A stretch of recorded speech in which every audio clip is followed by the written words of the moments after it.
My husband begged me to be a stay-at-home mom, then secretly filmed my breakdowns to prove I'm unfit for custody. I never thought the most dangerous thing I'd do for my child was quit my job. 3 years ago, my husband begged me to become a stay-at-home mom. He said all the right things: how daycare scared him, how no one would care for our child like I would, how my real value wasn't in an office, but in our home. He cried when I hesitated, asked if money meant more to me than our family. So I resigned. I walked away from a stable salary, friends, and a life where I knew who I was. We agreed he'd handle the finances while I handled everything else.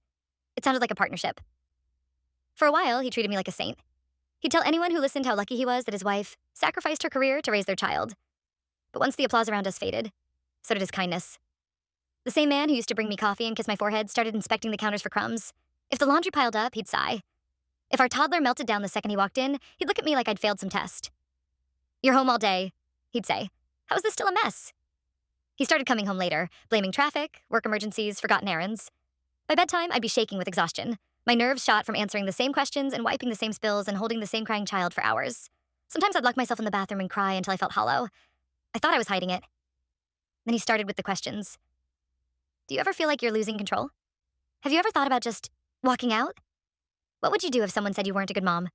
He'd ask, then walk away, leaving me buzzing with anxiety. I thought he was being clumsy about checking on my mental health. I was wrong. Yesterday, our toddler grabbed his tablet off the counter. I took it to put on a cartoon, and an unfamiliar icon popped up. A hidden folder, synced with the cloud.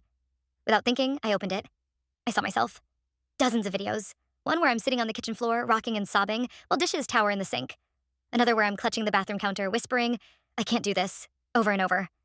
Another where I raise my voice, begging our child to please just sleep. The angles were careful, deliberate.